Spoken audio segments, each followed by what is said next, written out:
Bonjour à tous, bienvenue pour le dernier meet-up donc, de Lyon Data Science de la saison.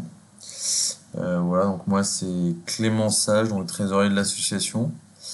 Et aujourd'hui, on a l'honneur d'accueillir Jérémy Espinas, qui est aussi membre de LDS et qui va donc nous présenter un meet-up sur les enjeux de l'intelligence artificielle. Voilà, donc Jérémy, je te laisse te présenter et continuer avec le meet-up. Merci Clément, bonjour à tous. Donc c'est le dernier meet-up de la saison. En discutant entre nous, on s'est dit on va partir sur un meet-up un peu moins technique. Et en fait, on voulait proposer un meet-up qui aille un peu plus loin que le fonctionnel, qui permet en fait de discuter un peu des impacts que peut avoir un algorithme, du moins une fonctionnalité qui est liée à l'intelligence artificielle. Donc, pour ma part, juste pour me présenter rapidement, je m'appelle Jérémy Espinas, je suis membre de Lyon Data Science et parallèlement, je suis également ingénieur en recherche et développement au sein de la société Esquire. Esquire qui est sponsor de Lyon Data Science, tout comme Datalio et Upfluence. On les remercie tous les trois pour leur participation. Et avant de vraiment commencer ma présentation, j'en profite pour présenter vite fait Esquire, qui est quand même le sponsor de Lyon Data Science depuis plusieurs années. Donc rapidement, Esquire, c'est une société lyonnaise qui a été créée il y a plus de 35 ans. C'est un éditeur de logiciels. En 35 ans, Esquire a fait beaucoup de choses, mais aujourd'hui, leur activité principale, c'est principalement de proposer à travers une plateforme 3D, une plateforme SaaS, une manière de gérer des documents business et de gérer les interactions de nos clients au sein de l'entreprise, que ce soit avec les fournisseurs, avec leurs clients. Donc, pour gérer ces interactions, Esquire propose plusieurs solutions sur la plateforme que vous pouvez voir ici. Pour rappel, c'est une entreprise qui a 36 ans, qui possède plus de 6 000 clients sur la plateforme SaaS, qui représente plus de 600 000 utilisateurs. C'est une entreprise qui possède plus de 750 employés et on continue toujours à embaucher. Donc, si vous recherchez du travail au sein d'Esquire, n'hésitez pas à vous connecter sur le site internet d'Esquire. C'est une entreprise qui a eu un label comme quoi c'est en Best Workplace, pour dire c'est une entreprise aussi agréable de travailler. Et en termes de plateforme, on arrive à gérer des paiements, des process de paiement qui arrivent à dépasser $1 milliard. Et même si c'est une entreprise lyonnaise, en fait, Esquire a plusieurs filiales à travers le monde entier. Et leurs principaux revenus ne sont pas seulement justement liés à la France, on peut voir qu'ils sont liés aux États-Unis, à d'autres pays européens ou à d'autres zones géographiques comme l'Asie. Pour aborder la présentation d'aujourd'hui, donc une petite introduction. Donc l'idée de cette présentation, je le rappelle, c'est surtout à destination de gens qui travaillent dans l'intelligence artificielle, c'est essayer de tenter de donner une vision globale des conséquences que peut avoir un algorithme ou une fonctionnalité d'IA qui sont des fois souhaitées ou non souhaitées, avec différents exemples pour les illustrer. Et il va y avoir 4 thématiques principales dans la présentation. D'abord, l'impact éthique que peut avoir certaines fonctionnalités, l'impact sociétal, l'impact environnemental, et aussi la notion d'interaction utilisateur qui remet en cause certains moyens de penser du fait du fonctionnement de l'intelligence artificielle. Donc je vais commencer par une petite introduction avant de parler de l'intelligence artificielle d'un point de vue fonctionnel, donc d'un point de vue micro, je voulais en parler d'un point de vue macro. Et avant d'arriver à l'intelligence artificielle, je voulais vous parler des révolutions industrielles. Donc les révolutions industrielles, on en a 4 principalement. Donc en fait, c'est des phénomènes qui font basculer notre monde, qui font transformer notre société. Généralement, le point de départ, il est d'un point de vue technologique et ça a souvent des répercussions géopolitiques sur notre quotidien, sur le progrès social. Et donc la première révolution industrielle, elle date de 1784, où d'un point de vue technique, elle a amené le textile, la métallurgie ou les machines à vapeur.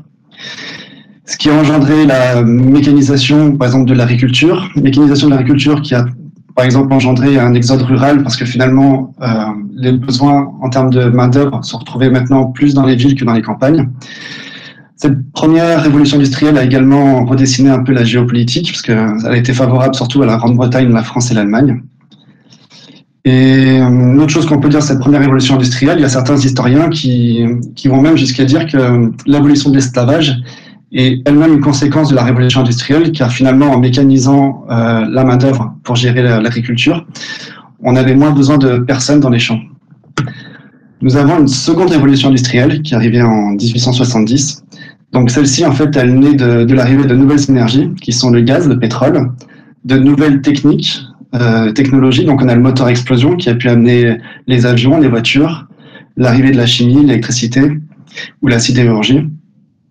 D'un point de vue géopolitique, ça a permis aux États-Unis d'asseoir un peu une place prédominante dans le monde. Et d'un point de vue social, cette révolution industrielle a amené le taylorisme. Nous avons une troisième révolution industrielle qui est arrivée en 1969. Donc là, d'un point de vue énergie, elle a amené le nucléaire. D'un point de vue technique, technologique, elle a amené l'électronique, l'informatique et Internet. Les produits de synthèse, tout ce qui est automatisation, l'aérospatiale.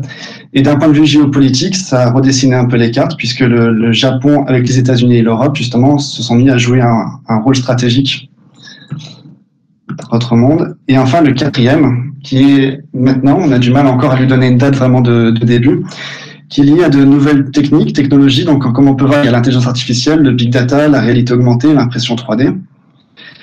D'un point de vue social, on peut déjà voir les impacts. Les entreprises sont un peu plus éclatées, il y a beaucoup plus d'auto-entrepreneurs. On parle même des fois d'ubérisation de notre société, due aux technologies qui permettent actuellement de le faire. Après, il y a toujours quand même une discussion pour savoir si nous sommes vraiment dans une quatrième révolution industrielle, dans le sens où on n'a pas de nouvelles énergies qui sont arrivées récemment. Peut-être qu'avec ITER, le projet de fusion nucléaire, ça arrivera. Et en termes de géopolitique, c'est également en cours. On peut voir que de grandes nations comme la Chine investissent énormément pour réussir à redessiner un peu les cartes de notre monde et prendre une place plus importante qu'aujourd'hui dans notre monde actuel. Et donc, je finis avec cette introduction pour dire que nous, on se retrouve dans la quatrième étape, où en fait, on est ici. Tout est encore à écrire. Enfin, l'avenir est pas encore décidé. Et justement, pour essayer de mieux faire respecter peut-être certaines valeurs que des gens peuvent avoir, le but de cette présentation n'est pas parler de bien ou de mal, mais au moins de réussir à aller au bout de ce qu'on recherche lorsqu'on développe de nouvelles fonctionnalités, algorithmes ou besoins. Et si ça, c'est notre vision macroscopique, maintenant, on a notre vision plus microscopique dans la suite, qui va être quel va être l'impact justement de nos algos à une échelle, cette fois-ci vraiment du programme. Donc le premier thème, ça va être l'impact éthique. Donc pour en parler, je vais surtout prendre l'exemple des biais dans les données. Mais pour rendre cette présentation accessible, je vais quand même rappeler ce que c'est qu'un algorithme de machine learning supervisé pour comprendre l'impact des données dans un algorithme.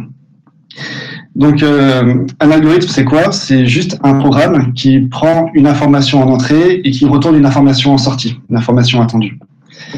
La méthode traditionnelle pour développer cet algorithme, celle que généralement on apprend en école d'ingénieur ou à l'université, c'est d'utiliser un langage de programmation pour définir explicitement que va faire cet algorithme.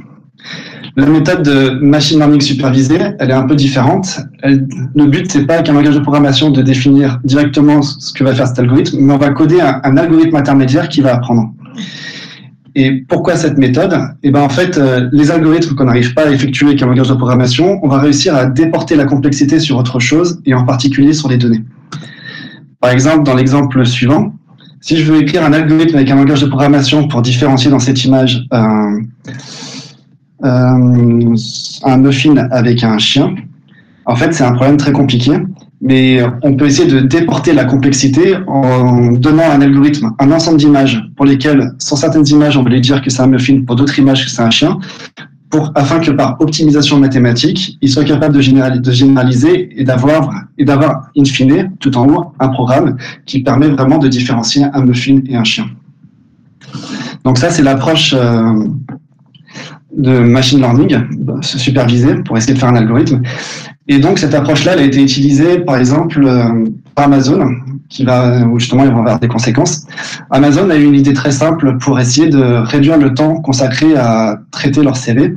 Ils ont eu l'idée de faire passer les CV par un premier algorithme qui va filtrer en fonction des CV des CV des employés d'Amazon. Ça veut dire qu'ils ont pris tous les employés d'Amazon, ils ont récupéré leur CV au moment de leur recrutement. Ils ont appris un algorithme de machine learning de pouvoir différencier un CV qui ressemble au CV d'Amazon pour essayer de déterminer si finalement le candidat, il peut être intéressant ou pas.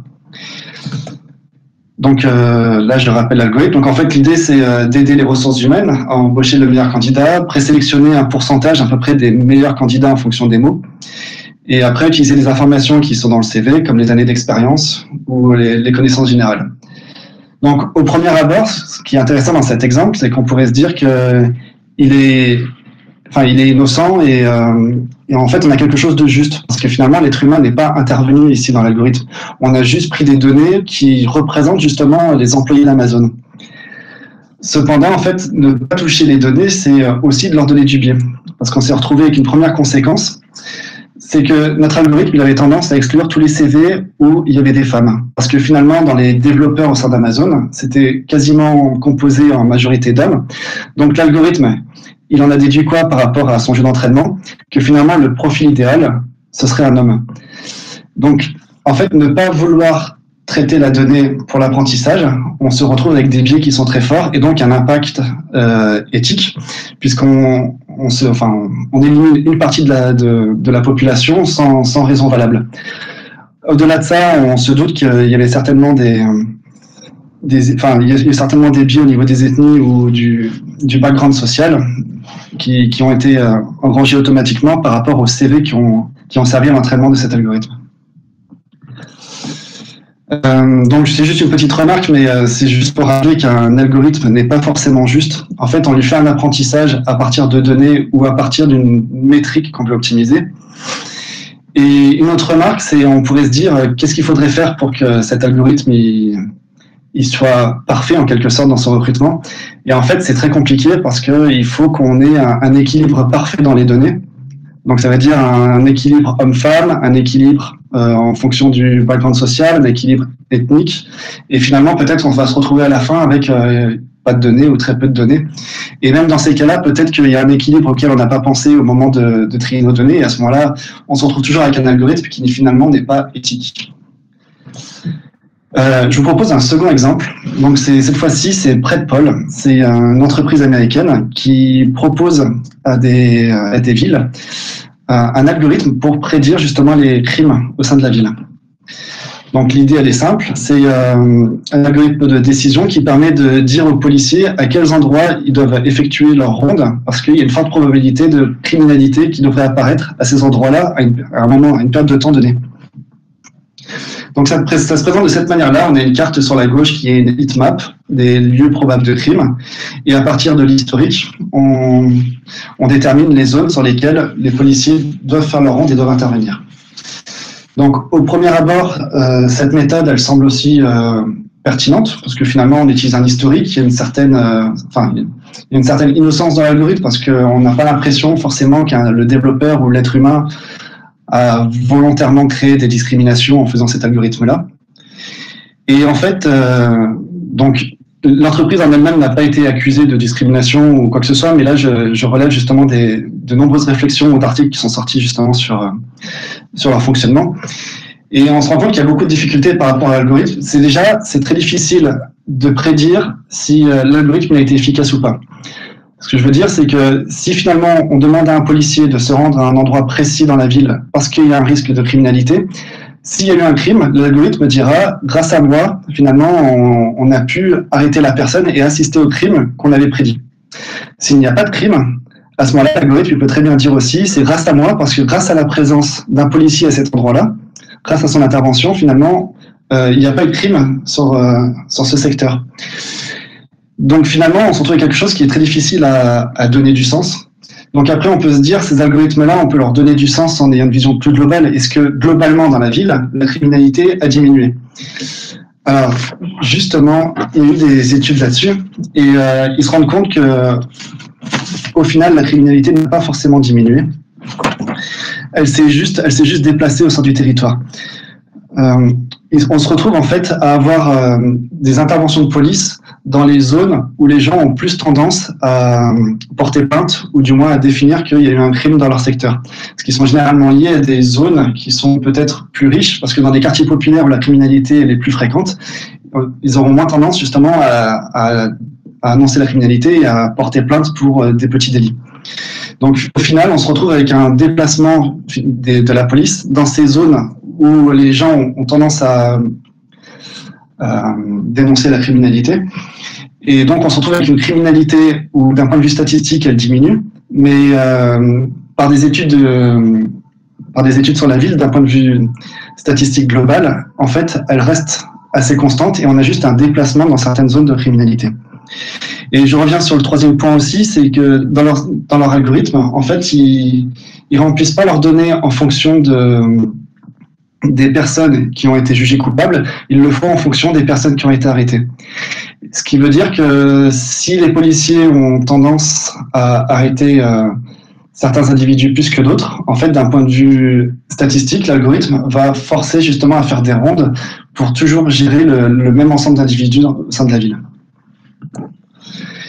Voilà pour mon deuxième exemple. Et pour continuer en fait sur le biais des données, je voulais juste montrer aussi que en fait c'est un sujet qui divise vraiment la communauté et qui est énormément parlé. Et en fait, on peut voir discussion entre Yann LeCun, qui est un grand scientifique, c'est le président R&D de Facebook, et en même temps c'est un des précurseurs du deep learning, qui est en discussion avec Timmy Grebo, qui est une chercheuse d'éthique de l'IA, où l'importance et le biais des données, justement, soulèvent toujours des grands débats et continuera à en soulever. Dans la partie précédente, j'ai abordé l'aspect éthique, d'un point de vue éthique, qu'est-ce qu'un algorithme peut avoir comme impact.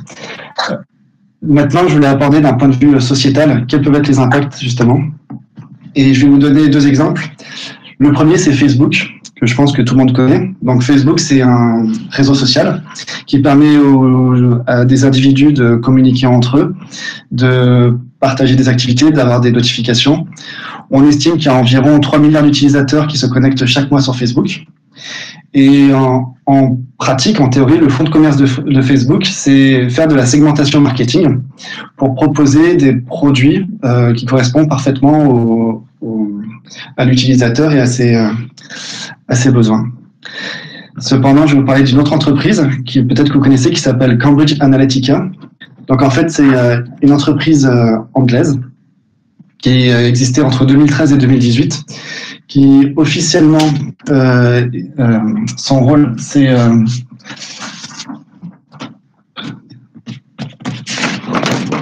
excusez-moi, c'est de faire du conseil de gestion. Et cette entreprise anglaise, en fait, elle a été jugée pour avoir récupéré plus de 87 millions d'informations d'utilisateurs de Facebook, de données personnelles, et également avoir utilisé ces données à plein de fins différentes, donc dont les plus connues sont d'avoir contribué au fait que le Brexit soit accepté par les Anglais, et le second, il serait accusé d'avoir aidé également Donald Trump à devenir président des États-Unis, en ciblant des personnes particulières et en réussissant à orienter justement leur choix politique. Un autre exemple d'impact sociétal que peut avoir l'intelligence artificielle, cette fois-ci on est toujours dans la collecte de données. Et là, j'aborde le GPA, c'est le Social Credit System, qui existe en Chine. Donc en fait, l'idée, elle est un peu dans la mode actuelle quand on voit justement les outils de notation de Google ou de plein d'autres applications. C'est cette fois-ci de noter en fait les individus des entreprises. Et les choses qui sont prises en compte dans la notation des individus des entreprises, ça peut être le fait des dettes qui sont payées ou impayées, le fait d'avoir triché dans les examens, le fait de ne pas recycler ses déchets, le respect du code de la route, ou tout simplement l'attention qu'on peut porter à ses parents. Et à partir de ceci, en fait, l'idée, ça serait d'avoir des impacts qui seraient, par exemple, l'augmentation du prix du transport public ou l'accès à de grandes écoles pour les enfants. Donc, ce qu'il faut savoir, c'est que ceci est en phase de test depuis 2018 en Chine. C'est pas encore mis en place. Je suis pas forcément là pour en juger, mais en fait, l'idée, c'est de montrer qu'est-ce que permet également l'intelligence artificielle? Cette chose-là, on ne pouvait pas le faire avant. Il y avait une quantité astronomique de données à mettre en corrélation. Ce qu'on peut actuellement faire, et dans certaines sociétés, ils vont certainement le mettre en place. Troisième impact que je vais vous présenter sur l'intelligence artificielle, cette fois-ci c'est l'impact environnemental. Quelques statistiques pour le démontrer. Le premier c'est l'empreinte carbone qui est présentée dans ce tableau.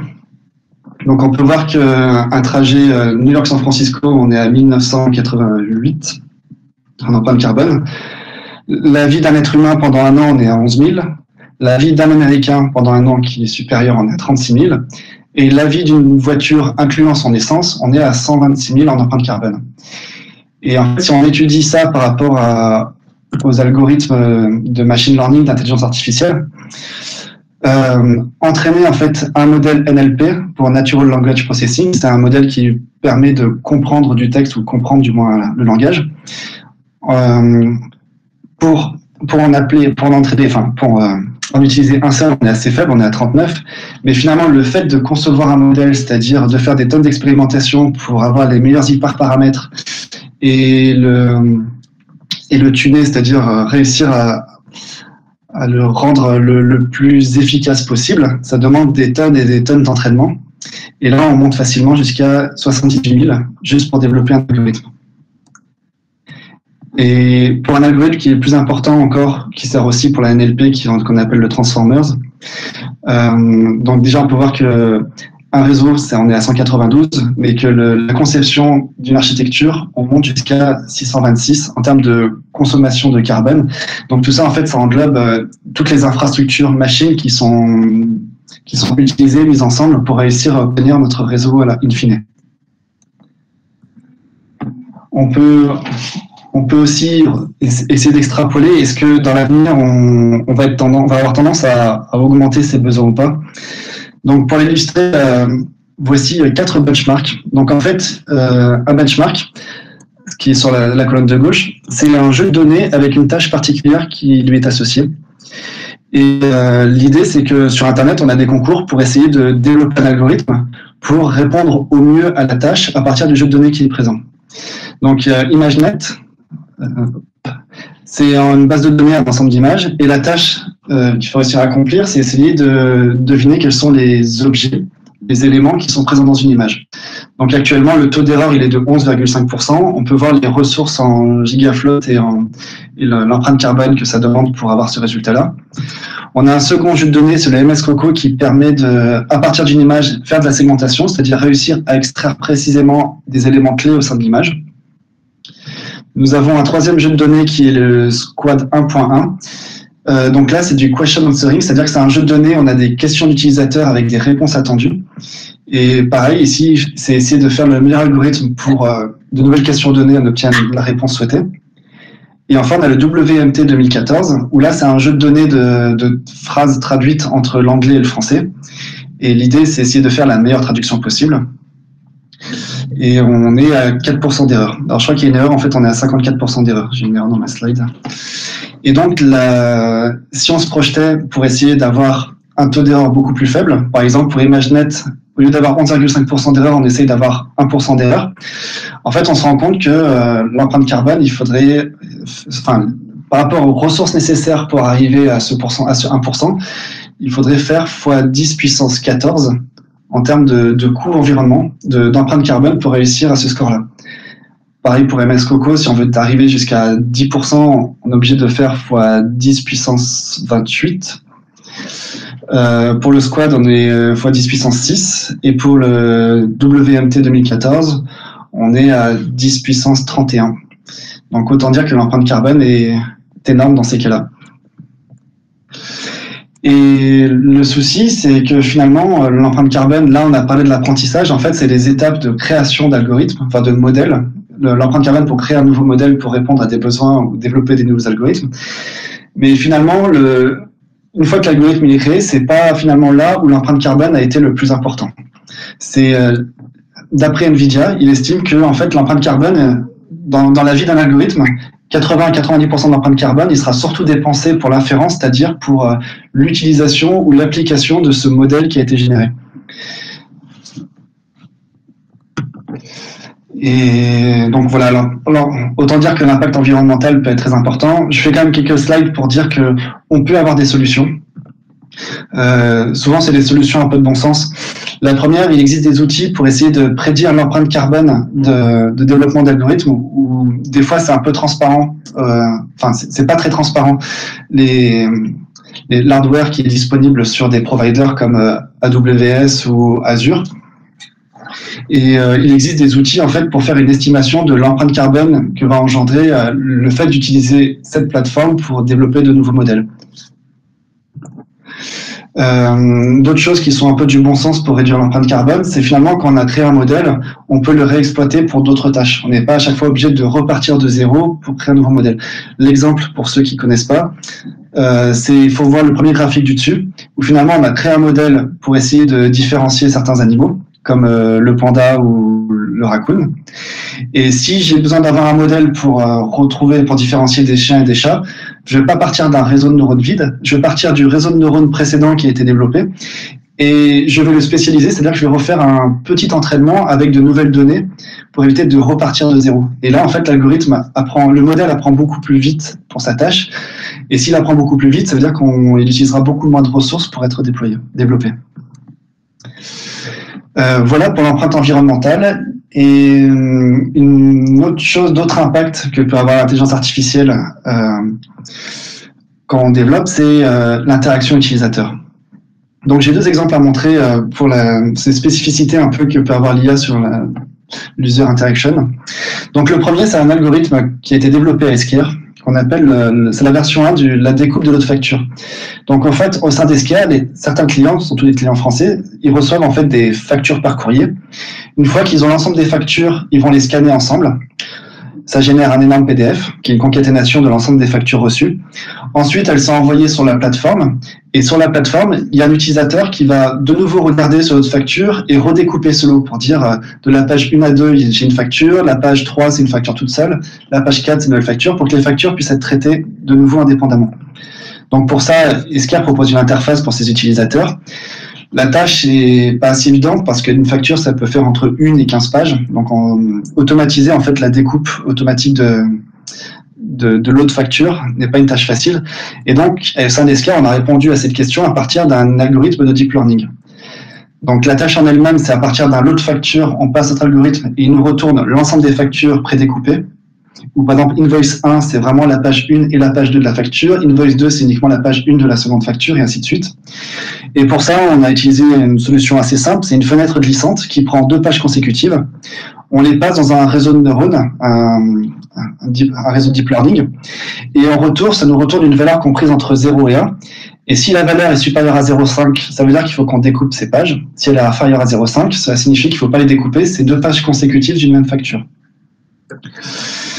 Et en fait, on était assez satisfait de notre algorithme. Pourquoi? Parce que déjà, ça marche en production, c'est rapide, c'est efficace. On obtient 93% de bonnes décisions. Et en plus, comme on sait qu'on n'a pas 100%, et même le 100% est inatteignable, mais bon, pour d'autres raisons, en fait, au client, on lui impose pas une prédécoupe. D'un point de vue interface, on lui propose l'autre facture déjà découpée, et lui, avec la molette, il peut corriger et valider dans le but d'avoir le moins d'actions possible à faire, parce qu'on pense que le nombre de corrections est inférieur au fait de devoir tout redécouper l'ensemble du lot de facture.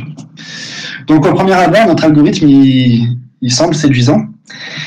Et pourtant, pour certains clients, ils ont demandé de le retirer pour une raison assez inattendue. C'est que quand l'algorithme se trompe, il peut se tromper sur 2 factures consécutives qui sont complètement différentes. En fait, l'apprentissage a été fait à partir de données, il n'a pas été fait par un être humain. Donc, quels sont pour l'algorithme les éléments discriminants qui va lui permettre de savoir s'il doit découper 2 pages consécutives ou pas? On ne sait pas. Et le problème, c'est que dans les 7% de cas où il y a une erreur, où l'algorithme se trompe, il doit y avoir dedans un tout petit pourcentage où il se trompe avec 2 factures qui, pour un humain, c'est une évidence qu'il faut découper, mais lui, il n'a pas découpé.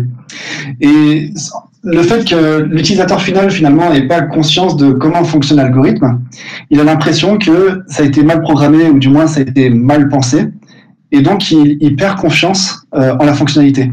Alors que la fonctionnalité est parfois meilleure qu'un être humain. Il y a des fois où un être humain, il faudrait lui demander 5 ou 6 secondes pour faire un choix, et pour faire le bon choix, l'algorithme le fait tout de suite, immédiatement.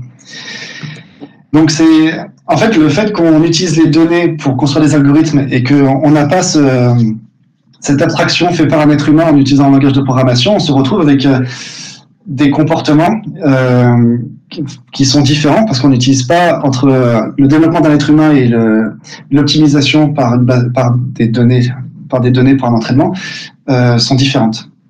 Et donc c'est juste une remarque, c'est quand on sort un algorithme, il faut toujours essayer d'avoir conscience des connaissances un peu techniques de l'utilisateur final.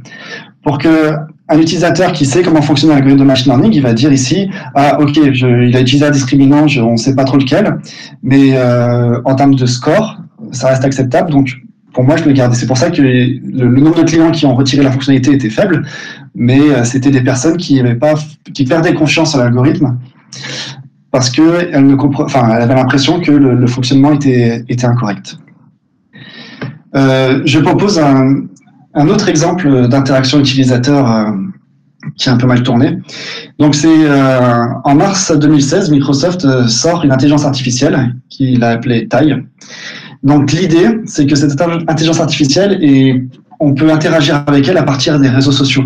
Et l'objectif de Microsoft, c'était que l'interaction qu'aurait l'intelligence artificielle avec des êtres humains à partir des réseaux sociaux lui permette de devenir en quelque sorte plus intelligent ou même se confondre avec un utilisateur qui serait humain. Et c'était mal pensé pour Microsoft, parce qu'au bout de 24 heures, juste une journée, Microsoft a stoppé le service, parce que l'intelligence artificielle commençait à à avoir des discours non recommandables, en fait. Avoir des discours un peu nazis, légèrement fascistes. Et en fait, c'était tout simplement parce que les intentions des utilisateurs à partir des réseaux sociaux, il faut avoir conscience que des fois, c'est des jeunes qui veulent juste s'amuser et ont réussi à influencer justement ce que l'algorithme a appris de ces interactions. Et donc, j'ai juste fait une petite remarque, mais c'est vrai qu'on développe un algorithme, il faut quand même toujours avoir conscience des intentions que peut avoir l'utilisateur final.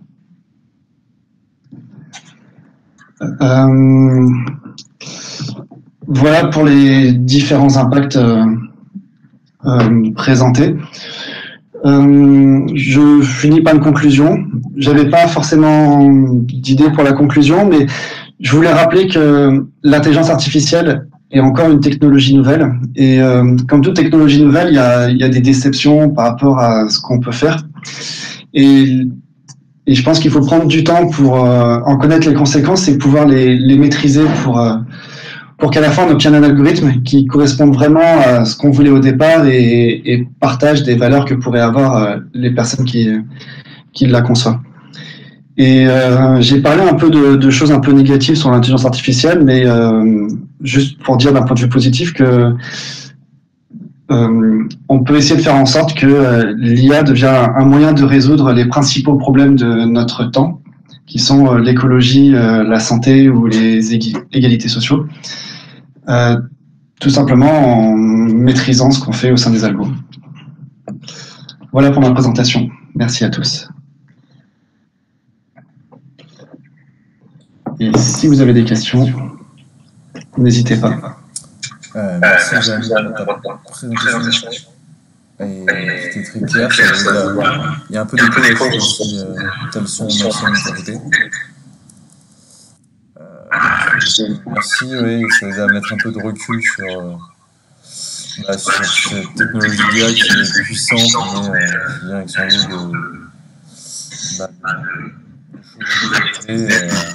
et voilà. Et je voulais te dire, donc oui, comme tu l'as dit, si des personnes ont des questions, n'hésitez pas à les poser dans le chat Twitch. Et Jérémy, il sera un plaisir d'y répondre.